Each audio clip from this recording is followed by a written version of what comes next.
അജിഷ ഹരിദാസാണ് നമുക്കപ്പോൾ ഉള്ളത്. Hi. Hi sir. ശരിക്കും ഞാൻ നിങ്ങളെ ശ്രദ്ധിക്കുന്നത് പഠിക്കാൻ വേണ്ടി കല്യാണം കഴിച്ചു എന്ന് പറയുന്ന ഒരു സാധനം എന്തൊരു ബുദ്ധിപരമായ നീക്കമാണ്. നമുക്ക് പഠിക്കാൻ വേണ്ടിയിട്ട് നമ്മൾ പല വഴികൾ നോക്കും. അതിൽ ഒരാൾ കല്യാണം കഴിച്ചുകൊണ്ട് പഠിക്കാൻ തീരുമാനിക്കുന്നു. സാധാരണ സ്ത്രീകൾക്കൊക്കെ കല്യാണം കഴിക്കുമ്പോൾ പഠിക്കാൻ പറ്റുമോ എന്ന ആശങ്കയോടുകൂടിയാണ് ചോദിക്കുന്നത്. ഇത് ഓഫർ വന്നത് പഠിക്കാമെന്നുള്ളതാണ്. എനിക്ക് ഭയങ്കര രസമായിട്ട് തോന്നി. നമുക്ക് ആ ഒരു സംഭവം പറഞ്ഞ് തുടങ്ങാൻ തോന്നുന്നു. അജിഷയുടെ ജീവിതത്തിലെ പ്രധാനപ്പെട്ട സംഭവമായിട്ട് ഞാൻ കരുതുന്നതും അത് തന്നെ. തീർച്ചയായിട്ടും അത് തന്നെയാണ്. വയനാടാണ് ജനിച്ചതും വളർന്നതും. ഡിഗ്രി വരെ അവിടെ പഠിച്ചു. ഡിഗ്രി മാസ് കമ്മ്യൂണിക്കേഷൻ ആയിരുന്നു എടുത്തത്, ജേർണലിസം. അത് കഴിഞ്ഞ് PG എന്നുള്ളൊരു ഓപ്ഷൻ നമുക്ക് ആലോചിക്കാൻ പോലും പറ്റില്ല. അവിടെ മാസ് കമ്മ്യൂണിക്കേഷൻ അവിടെ PG ഇല്ല. പിന്നെ നമ്മൾ വേറെ ഏതെങ്കിലും ഒരു സബ്ജക്റ്റ് എടുക്കുക എന്ന് വെച്ചാൽ തന്നെ നല്ല ദൂരമുണ്ട്. അപ്പോൾ അതൊരു 1-2 ബസ് കയറി പോകണം, അതല്ലെങ്കിൽ ഹോസ്റ്റലിൽ നിൽക്കണം. അപ്പം അപ്പോഴത്തെ ഒരു വീട്ടിലെ അവസ്ഥ വെച്ചിട്ട് അങ്ങനെ ഒരു സാഹചര്യം ആയിരുന്നില്ല. അപ്പോൾ പിന്നെ തൽക്കാലം ഡിഗ്രി വരെ എത്തിയല്ലോ, അത് പാസ്സായിട്ടുണ്ടല്ലോ എന്നുള്ളതിൽ നമ്മളൊരു 2 വീലറിൻ്റെ ഷോറൂമിലേക്ക് തൽക്കാലത്തേക്ക് മാറി, അവിടെ റിസപ്ഷനിൽ. അങ്ങനെ ഇരിക്കുമ്പോൾ ഞങ്ങൾ റേഡിയോ, അതായത് നല്ലൊരു ഉൾപ്രദേശത്താണ്, കറണ്ടൊന്നും കിട്ടിയില്ല. 19 വയസ്സ്, ഡിഗ്രി സെക്കൻഡ് ഇയർ പഠിക്കുമ്പോഴാണ് കറണ്ട് കിട്ടുന്നത് തന്നെ വീട്ടിൽ. അപ്പം നമ്മൾ എപ്പോഴും കേൾക്കുന്നത് റേഡിയോയാണ്, പത്രം വരുത്തുന്നില്ല. അതായത് ആ ഒരു അവസ്ഥ അറിയായിരിക്കുമല്ലോ. നമുക്കങ്ങനെ എക്സ്ട്രാ ഒന്നിനേക്കും നീക്കി വെക്കാനുള്ളൊരു ഇതില്ല. വീട്ടിൽ കൃഷിയാണ്, കൃഷി കൊണ്ട് അത്രത്തോളം പോവില്ല. അത് കഴിഞ്ഞാൽ പിന്നെ കൂലിപ്പണിക്ക് പോകേണ്ടി വരും. അച്ഛൻ അങ്ങനെ ഒരു ഇതിലൊക്കെയാണ്. അവിടെ നമ്മൾ മാത്രമല്ല, ഒരുപാട് പേര് അങ്ങനെയുള്ളവരുണ്ട്. അപ്പം നമുക്ക് 3 മക്കൾ, അനിയനും അനിയത്തിയും കൂടെ.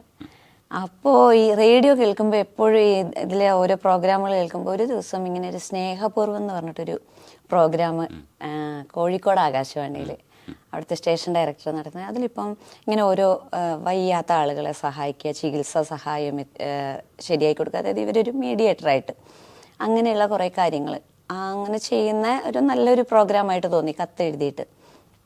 അത് കണ്ടപ്പം വേറെ മാർഗങ്ങളൊന്നും ഇല്ലാത്ത സ്ഥിതിക്ക് ഒരു ലെറ്റർ വിട്ടു സ്റ്റേഷൻ ഡയറക്ടർക്ക്. ഇങ്ങനെ എനിക്ക് പഠിക്കാൻ ആഗ്രഹമുണ്ട്, ഇപ്പോഴത്തെ സാഹചര്യം വെച്ചിട്ട് പറ്റില്ല, സാറിന് ഹെൽപ്പ് ചെയ്യാൻ പറ്റുമോ എന്ന് ചോദിച്ചിട്ട് മാർക്ക് ലിസ്റ്റൊക്കെ വെച്ചിട്ട് ഒരു ലെറ്റർ വെച്ചു.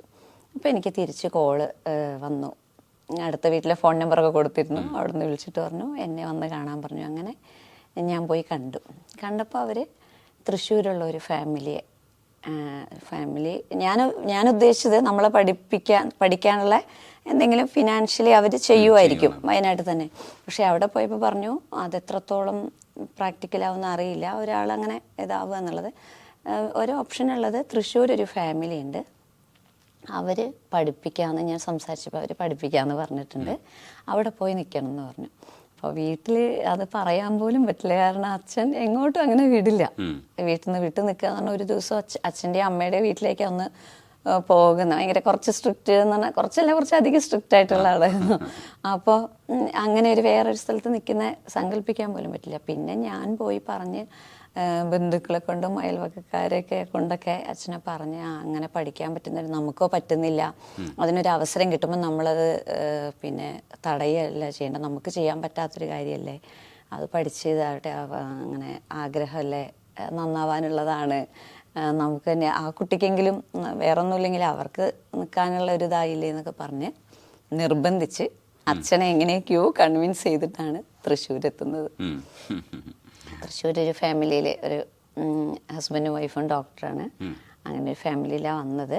ആക്ച്വലി എനിക്ക് അവരെ എന്താ പറയുക, എനിക്ക് നെഗറ്റീവ് ഇപ്പോഴൊന്നും പറയാൻ പറ്റുന്നില്ല. കാരണം എന്നെ അങ്ങനെ അവര് എന്നെ ഇൻവൈറ്റ് ചെയ്തത് കൊണ്ടാണ് എൻ്റെ ലൈഫ് പോയിക്കൊണ്ടിരിക്കുന്നതിൽ നിന്ന് മാറിയത്. അപ്പോൾ നമ്മൾ ചില സമയത്ത് നമുക്ക് ഏറ്റവും കൂടുതൽ നെഗറ്റീവാന്ന് തോന്നുന്നത് പിന്നീട് ഒരു കാലത്ത് നമുക്ക് തോന്നും അത് ഏറ്റവും പോസിറ്റീവായിട്ടുള്ള കാര്യമായിരുന്നു എന്ന്. അത് കാരണം ഞാൻ അങ്ങനെ ആ ഒരു വശത്തേക്ക് പോകുന്നില്ല. അവരെന്താ അവിടെ ഞാനവിടെ പോയപ്പം കുറച്ച് ലേറ്റായിപ്പോയി. ആ അക്കാദമിക് ഇയർ കഴിയുന്ന സമയത്താണ് ഞാൻ അവിടെ ചെല്ലുന്നത്. അപ്പോൾ അഡ്മിഷൻ എടുക്കാൻ പറ്റില്ല എന്ന് പറഞ്ഞു, നെക്സ്റ്റ് ഇയർ നോക്കാമെന്ന്. അപ്പോൾ ഞാൻ നെക്സ്റ്റ് ഇയർ വരാം, ആ സമയത്ത് വരാമെന്ന് പറഞ്ഞപ്പം അവർ എന്നോട് പറഞ്ഞു ഇവിടെ ഒരു ഹോസ്പിറ്റൽ ക്ലിനിക്കും കൂടെ ഉള്ളതാണ്, അപ്പോൾ ഇവിടെ നിന്ന് ഇവിടെ തൃശ്ശൂരൊക്കെ ഒന്ന് പരിചയമാവാം, പഠിക്കേണ്ടതല്ലേ, അപ്പോൾ ഇവിടെയൊക്കെ ഒന്ന് പരിചയപ്പെടാം, അങ്ങനെ ധൃതിയിൽ പോകണ്ട, നമുക്ക് വടക്കുന്നാഥനും പുത്തൻപള്ളിയും അങ്ങനെ ഒരുപാട് സ്ഥലങ്ങളൊക്കെ ഉണ്ട് ഇവിടെ, നമുക്ക് റൗണ്ടൊക്കെ കണ്ട് പരിചയമായി കോളേജിലേക്ക് പോകാനും. അങ്ങനെ അപ്പോൾ അച്ഛനെ അങ്ങനെ പറഞ്ഞ് ഇതായി.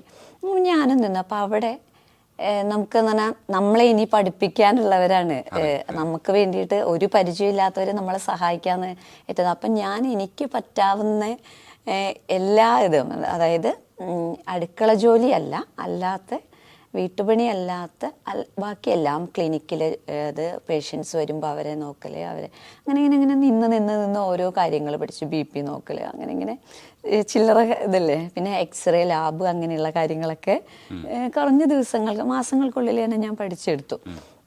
അപ്പോഴും എനിക്ക് എന്താ വെച്ചാൽ എനിക്ക് ഭയങ്കര സന്തോഷം, കാരണം അവർക്ക് എനിക്ക് എന്നെ കൊണ്ട് ചെയ്യാൻ പറ്റുന്നത് അതല്ലേ ഉള്ളൂ. അങ്ങനെ ഞാൻ വളരെ ഹാപ്പി ആയിട്ട് ഈ അഡ്മിഷൻ ടൈം നോക്കിയിരിക്കുക.